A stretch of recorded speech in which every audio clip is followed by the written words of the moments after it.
말씀과 기도로 하나님과 사람 앞에 거룩해집시다. 아멘. 민족 고유의 명절 추석이 하루 앞에 왔습니다. 한가위 보름달처럼 성하고 지는 추석이 되기 원합니다. 추석이 되면 이제 흩어졌던 가족들이 함께 모이는 시간 아니겠습니까?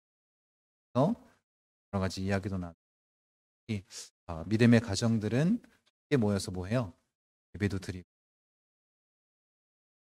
어쩌면 그것이 우리에게 가장 큰 기쁨이 될 수 있습니다. 그런데 이런 기쁨의 날에 이제 성경을 계속 읽어 나가고 있기 때문에 에스더서를 좀 함께 나누게, 이렇게 가족이 모여서 이렇게 기쁨을 나누고 또 그것이 얼마나 큰 은혜인지를 아는 우리에게 지금 이 에스더의 본문을 살펴보면 더 이해가 되고 또 마음 가운데 다. 지금 이스라엘의 상황은 어떠냐면 잘 아시는 것처럼 이제 당시에 유력한 총리였던 하만의 계략으로 인해서 아달월 13일 하루 동안 모든 유대인들을 멸절시키는 그 날이 다가오고 있습니다. 그러니 여러분 어떻습니까? 유대인이라면 가족과 모여서 함께 누리는 이 명절에 대한 의미를 새길 수 없는 그런 시간이었다라는, 절망에 빠져 있었던 그런 슬픔이 가득했던 그런 시기였습니다. 도무지 우리처럼 이 가족의 기쁨을 함께 누릴 수 없었던 그날, 그럼 이 민족적 위기 한복판에 누가 서 있냐면 에스더가 서 있습니다. 에스더는 이 페르시아의 왕후였습니다. 혼자만 입을 닫고 있으면 이런 유다인들이 피해를 입는 그날에 아마 자신의 안위를 지킬 수 있었을 것입니다. 이 학살 가운데 혼자 살아남을 수 있었습니다. 그런데 이 에스더는 혼자 살아남는 것을 선택하지 않았습니다. 오늘 16절에 보니까 그 결단이 등장하고 있는 것 아니겠습니까? 그렇게 정말로 자신의 민족들을 위해서 결단하며 나아갔던 에스더, 그 에스더의 모습을 우리가 좀 담길 원합니다. 어쩌면 이 에스더가 왕후가 된 것은 이 모르드게의 말처럼 이때를 위함이 아니냐라는 그 질문에 그 답이 있는 것 같습니다. 여러분, 우리도 마찬가지 아니겠습니까? 그리스도인으로 살아갈 때 내가 속해 있는 그 모든 공동체나 내가 지금 서 있는 그 자리에 서 있는 이유, 어쩌면 이때를 위함이 아니겠습니까? 특히 우리 추석 때 가족들을 만날 때에 어쩌면 우리가 이때를 위하여 주님께서 부르신 것인지도 모르겠습니다. 잊지 않는 가족들을 향해서 정말로 필요한 복음을 전할 그때를 위해서 주님이 부르신 것 아니겠습니까? 그래서 우리가 이때를 잘 준비하며 나아가는 자가 되기를 원합니다. 에스더는 이때를 이렇게 준비하고 있습니다. 당신은 가서 수산에 있는 유다인들을 다 모으고 나를 위하여 금식하되 밤낮 3일을 먹지도 말고 마시지도 더 이야기하고 있습니다. 그러면 그가 결단했던 첫 번째 단계는 뭐냐면 이것이 나 혼자만의 문제가 아님을 얘기하고 있다는 것. 이 유다 공동체 전체의 문제임을 고백하며 선언하며 나아가는 것 아니겠습니까? 이 에스더는 홀로 왕궁에서 기도하지 않았습니다. 수산에 있는 모든 유대인들 다 모으고 같이 나를 위하여 금식하라 라고 말하는 것 아니겠습니까? 그런데 이것이 나를 위한 기도가 아니라 이 안에 뭐가 담겨져 있는 거예요? 이것은 에스더 왕후만을 위한 기도가 아니라 모든 유다 민족을 위한 기도 아니겠습니까? 그러니까 이 공동체 의식을 가지고 함께 기도하기를 지금 구하고 있는 건 아니겠습니까? 지금 에스더는 고통받는 자와 함께 그 고통의 길을 걸어가기로 결단한 것 아니겠습니까? 그렇게 연대하는 마음, 한 마음을 품고 나아간 것 아니겠습니까? 요즘 우리 대한민국의 개인주의가 굉장히 강해지고 있다라고 이야기를 하고 있고, 각자 도생이라는 말이 지금 심심찮게 들려오지 않습니다. 나만 어떻게 해요? 나만 잘 되면 되는 것이고, 나만 잘 살면 되는 것. 주변에 있는 사람들이 어떤 상황이거나 어려움을 당하든 그것에 대해서 관심이 없는 그런 시대를 우리가 살아가는지도 모르겠습니다. 그런데 에스더는 이 각자 도생의 유혹을 뿌리친 건 아니겠습니까? 이 왕궁에서 가장 안락한 삶을 살 수 있었지. 성밖에 고통당하는 이 유대인들의 그 아픔을 끌어안기로 결단한 것 아니겠습니까? 여러분, 이 에스더의 요청은 아주 단순합니다. 나를 위해서 기도해 달라라고 말하고 있지만 이것은 어떻다고요? 개인의 문제가 아니라 모든 유다인들의 문제였습니다. 분명 공동체로서 하나로 엮은 것 아니겠습니까? 그렇게 함께 아픔을 짊어지고 달려가자라고 말하고 있는 것입니다. 여러분, 교회가 세상의 소망이 되는 길은 여러분 세상의 아픔으로부터 우리를 격리시키는 것이 아닙니다. 어떻게 하는 거예요? 그 세상의 아픔 가운데 다가가서 그 아픔을 마음 가운데 품고 지나가는 건 아니겠습니까? 그럴 때 어떻게 해요? 교회가 세상을 바꿀 수 있는 힘이 생기는 거죠. 교회가 세상의 소망이 되는 것 아니겠습니까? 그런데 우리가 이 세상의 아픔을 외면한 채 거룩한, 우리만 거룩한 그런 예배를 꿈꾸고 나아간다면 어찌 이 세상을 바꿀 수 있겠습니까? 유진 피터슨이 쓴 현실 하나님의 세계라는 그 책에 보면 성경이 말하는 신앙은 이 개인주의적인 영웅 서사가 아니다라는 것입니다. 여러분 잘 아는 것처럼 우리 혼자서는 뭐가 될 수 없어요? 그리스도인이 될 수 없습니다. 우리 혼자서는 교회를 세울 수 없습니다. 우리는 어떻게 해요? 함께 부름받았고 함께 구원받았고 함께 살아가는 존재들 아니겠습니까? 우리가 그렇게 정말로 한 마음으로 교회를 세워나갈 뿐만 아니라 이 세상에 선한 영향력을 나타내기를 원합니다. 에스더 역시 이 유대인이라는 그 공동체 그 뿌리를 놓고 이를 위해서 기도한 건 아니겠습니까? 눈에 보이지는 않지만 이 수선성의 모든 유다인들이 자신을 위해서 밤낮 기도하고 금식하고 나아가는 그렇게 함께 기도할 것을 어떻게 했다라는 거예요? 이 유대인들을 신뢰하고 있었다라는 거. 이 한 마음으로 부르짖고 기도할 수 있었던 것 아니겠습니까? 그래서 어떻게 해요? 이 수산성에 살고 있는 유다인들을 다 모아서 그들에게 이야기하고 있습니다. 공동체의 그 목적을 가지고 결속하자라는 것. 이들에게는 한 가지 목적이 있었던 건 아니겠습니까? 그 멸망의 날을 이길 수 있는 그 목적을 가지고 기도하고 부르짖은 것 아니겠습니까? 그리고 이들이 어떻게 했다라는 거예요? 금식했다라는 것입니다.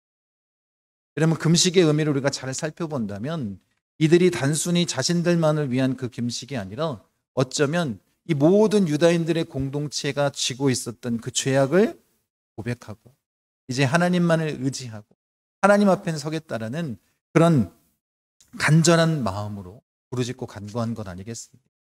그렇게 모든 유대인들이 함께 부르짖으며 나아간 것 아니겠습니까?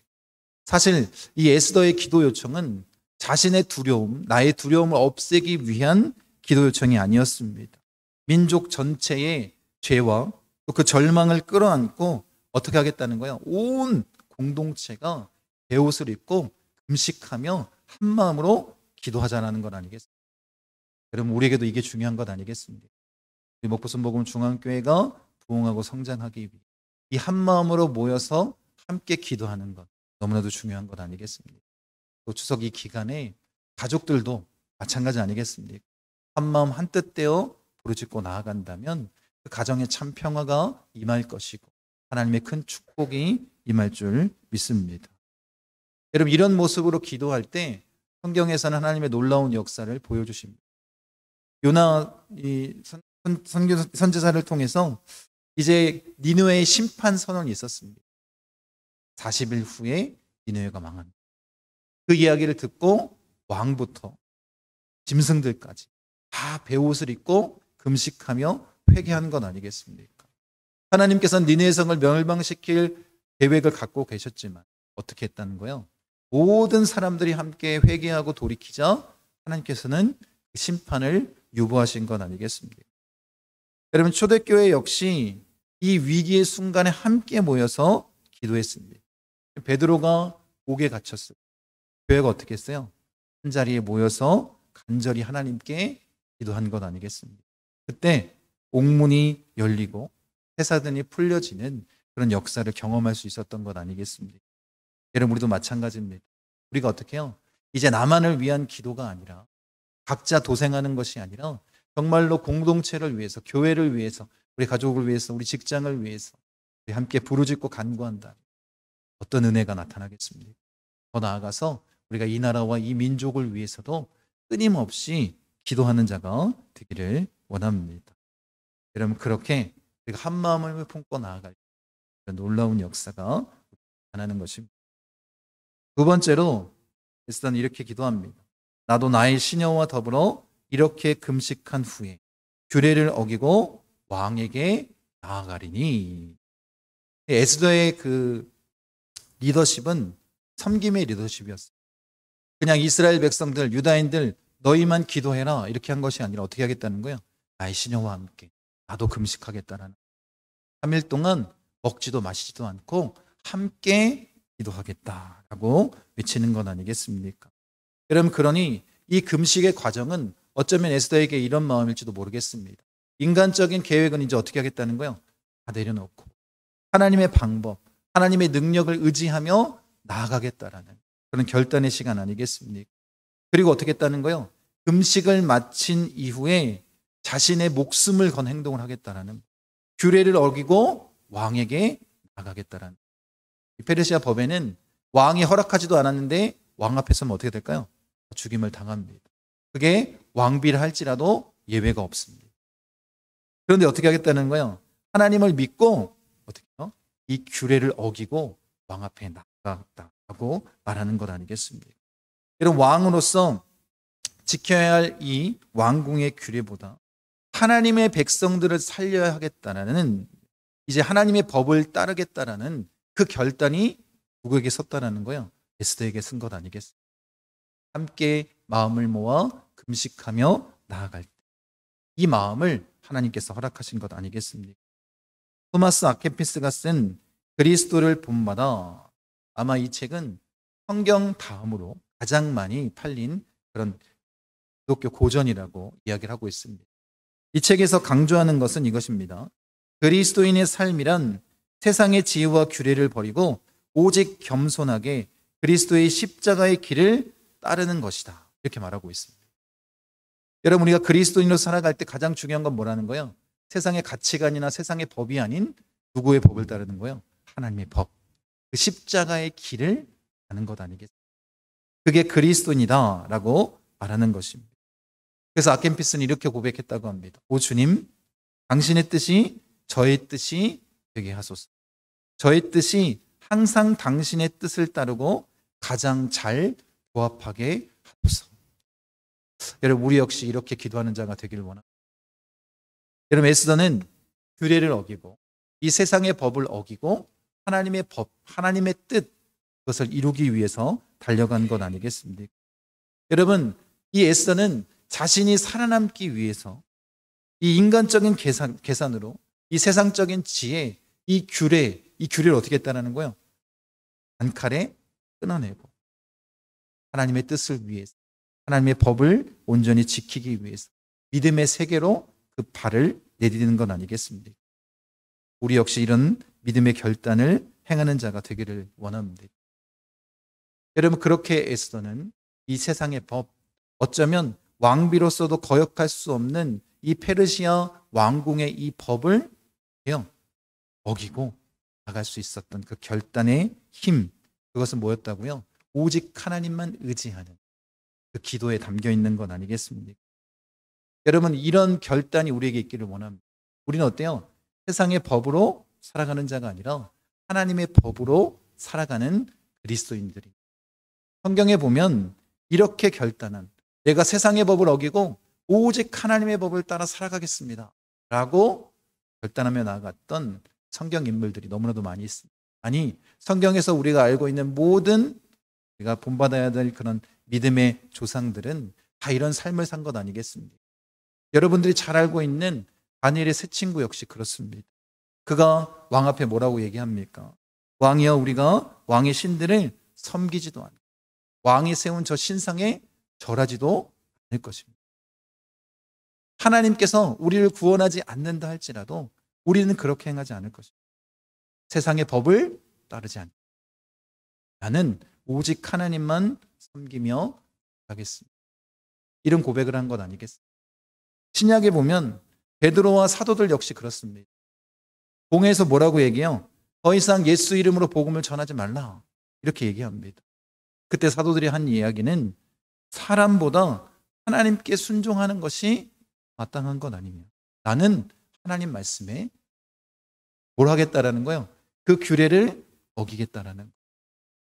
그들이 그 목숨을 가지고 지금 협박한 것 아니겠습니까?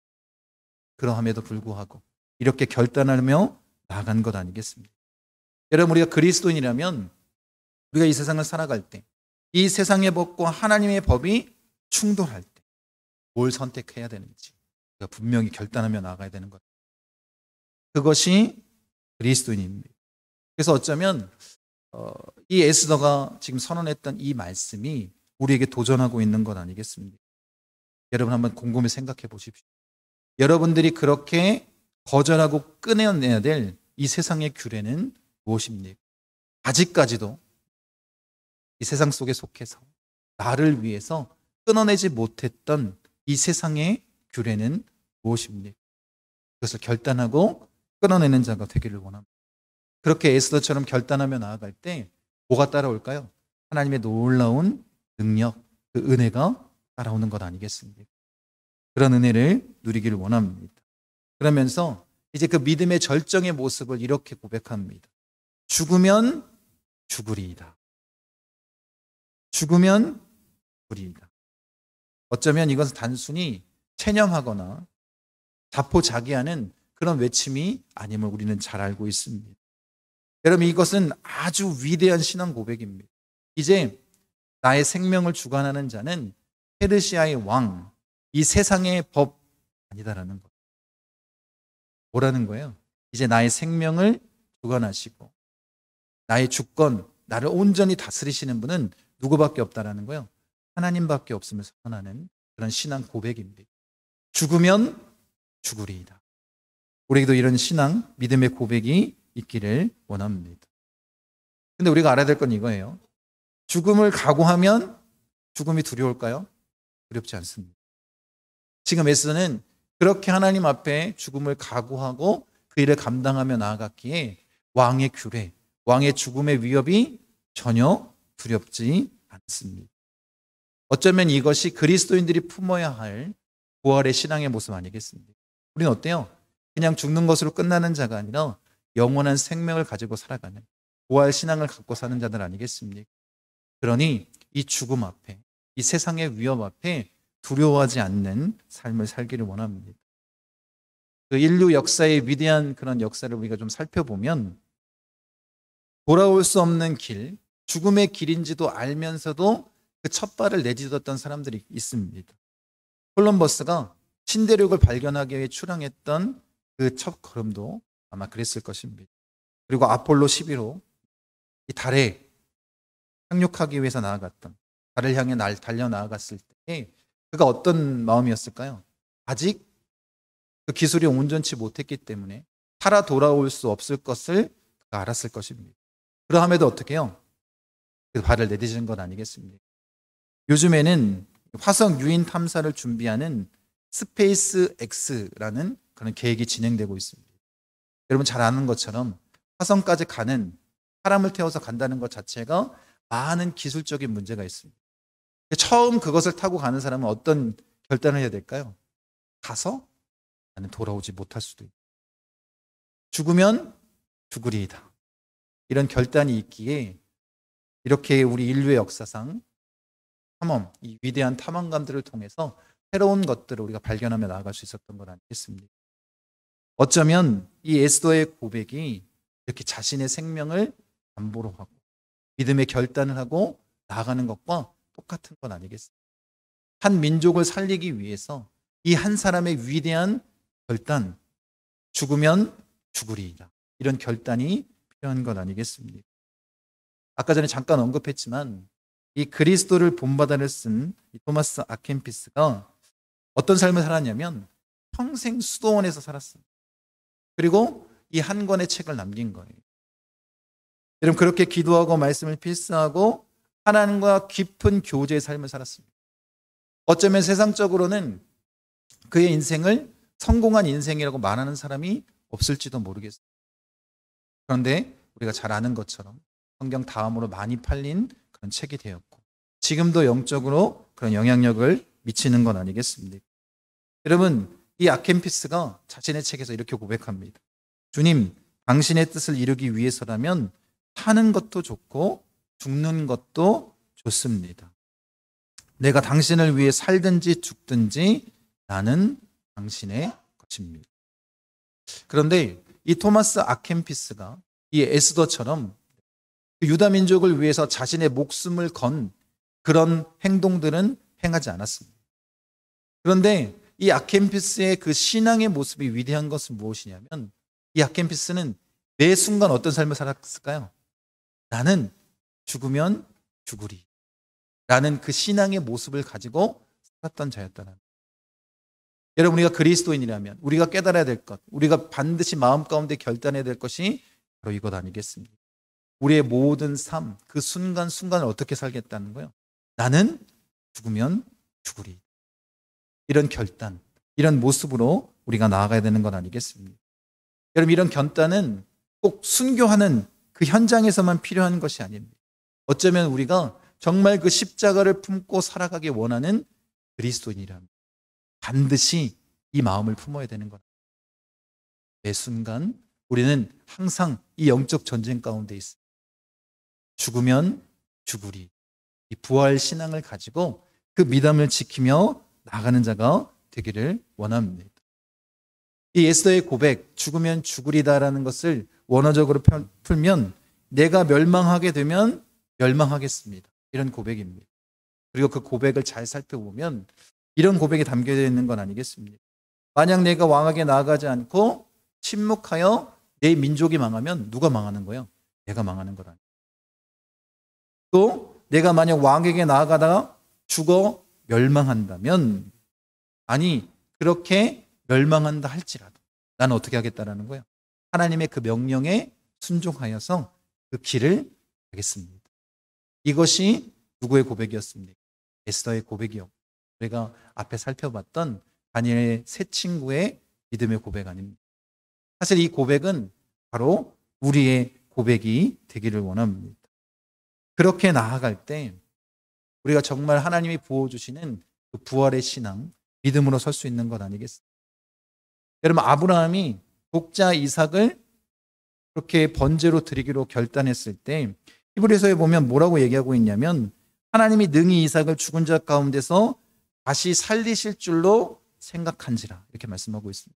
그러니까 아브라함의 믿음은 어떤 믿음이었을까요? 하나님께서 다시 부활시켜 주실 것이라는 그 부활의 신앙의 모습을 가지고 나아간 것 아니겠습니까? 예수님도 마찬가지입니다. 그럼 십자가를 앞두고 겟셋마네 동산에서 뭐라고 말씀하십니까? 내 아버지여, 만일 할만하시거든 이 잔을 내게서 지나가게 하옵소서. 그런데 나의 뜻이 아니라 하나님의 뜻대로 행하소서라고 고백하는 것 아니겠습니까? 여러분, 이 신앙의 모습 안에는 뭐가 담겨 있는 거예요? 부활의 신앙이 담겨져 있어요. 여러분, 우리 그리스도인들이 이 세상을 두려워하지 않고 죽으면 죽으리라고 선포할 수 있는 이유가 뭐라고요? 우리에게는 부활의 신앙이 있기 때문이에요. 믿으십니까? 그런 믿음으로 우리가 나아가는 자가 되기를 원합니다. 여러분, 이제 내가 죽으면 죽으리이다 이렇게 결단하고 내가 내려놓지 못하는 그 영역들을 내려놓으며 주 앞에 서기를 원합니다. 어쩌면 이것이 나의 자존심일 수 있습니다. 나의 자아일 수 있습니다. 그리고 내가 용서할 수 없는 사람 앞에 정말로 그 마음이 힘들고 어려워. 용서할 수 없는 마음, 내 자존심이 살아있을 때 우리가 이렇게 고백해야 되는 건 아니겠습니까? 내가 죽으면 죽으리. 하나님이 말씀하셨기에 내가 정말 용서할 수 없는 저 사람을 용서하겠습니다. 사랑하겠습니다. 주님의 마음으로 품겠습니다. 이런 마음으로 나아가야 되지 않겠습니까? 요즘 시대는 어때요? 우리가 오래 살지 않습니다. 그 시대가 됐습니다. 그래서 누구나 다 뭘 걱정해요? 노후의 삶을 걱정하는 것 같습니다. 그런데 그 미래의 염려까지도 우리가 다 내려놓을 수 있기를 원합니다. 죽으면 죽으리. 이 부활의 신앙, 이 믿음으로 우리가 온전히 서기를 원합니다. 여러분 기억하십시오. 죽기를 각오할 때 죽음이 더 이상 두렵지 않습니다. 그렇게 정말로 주님 앞에 온전한 그 믿음, 나의 모든 것들을 내어드리는 자들이 되기를 원합니다. 에스더는 그렇게 나아갔습니다. 그렇게 믿음의 결단을 행했습니다. 죽으면 죽으리이다 결단하며 나아갔습니다. 그리고 이 위대한 결단의 결과, 여러분 잘 아시지 않습니까? 하나님께서 왕의 마음을 움직이셨고 이 하만의 모든 계략이 드러나게 하셨고 그것을 다 막아주신 것 아니겠습니까? 여러분 그 유다 민족의 멸망의 날에 그날이 어떻게 했을까요? 그 원수들을 하나님께서 다 멸하신 것 아니겠습니까? 그리고 그들이 구원을 얻게 됐습니다. 여러분 이것이 믿음의 결과입니다. 여러분이 정말 하나님 말씀에 순종하고 하나님의 법에 그 하늘의 법에 순종하며 나아가겠도록 결단하는 순간 하나님께서 우리를 구원하시는 건 아니고 이 세상의 모든 어려움으로부터 악한 이 세상으로부터 우리를 구원하시는 것, 그런 은혜를 우리가 누리기를 원합니다.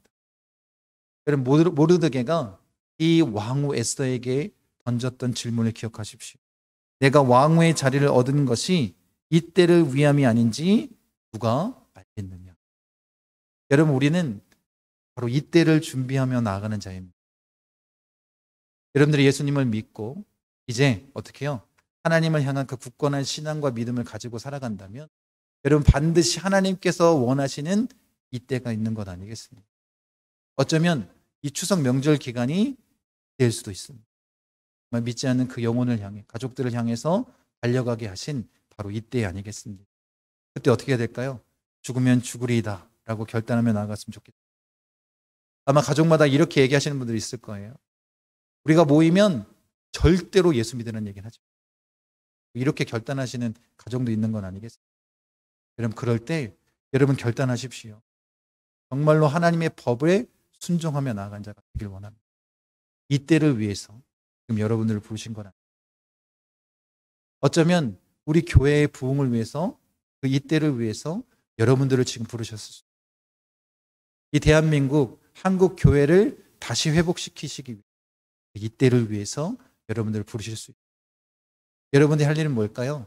내가 먼저 마음을 모아 나의 죄를 고백하고 그것이 공동체의 고백이 죄임에도 불구하고 나의 죄인 것처럼 고백하고 함께 금식하고 마음을 모아 부르짖고 결단하며 나가야 되는 것 같습니다. 죽으면 죽으리 부활신앙 가지고 정말로 이 세상의 법이 아닌 하나님의 법에 순종하며 나아가는 매 순간순간마다 그렇게 살아가기로 결단하며 나아갔습니다. 그게 뭐라고요? 그게 그리스도입니다. 여러분 순교의 현장 앞에서만 결단하는 그것이 정말로 우리 그리스도인의 신앙이 아니라 우리는 어때요? 매일 이 세상과 싸우며 나아가지 않습니다. 이 세상에 굴복하지 않도록 매 순간순간 그렇게 하나님 앞에 결단하며 자기를 부인하며 십자가의 길을 걷는 자가 되기를 원합니다. 우리는 어떻게 하기 위해서 우리를 부르셨다고요? 이 때를 위해서 하나님의 때를 위해서 우리를 부르셨습니다. 그럼 여러분들이 그 하나님의 때에 쓰임 받도록 그 거룩함을 유지하며 나아가야 되지 않습니까? 예수님을 닮는 자 되기 원합니다. 예수님처럼 섬김의 모습으로 다른 사람들을 섬겨주셨습니다. 그 신앙의 모습들을 끝까지 지켰으면 좋겠습니다. 그렇게 이 명절 위에 더 그 신앙의 모습으로 가족들의 마음을 변화시키고 또 믿음의 공동체에 있던 그 가정이 더욱더 하나님의 축복과 은혜로 바로 세워지기를 원합니다. 그런 모습으로 그 앞에 서는 복음중학교 선 되시기를 특별히 축원드립니다.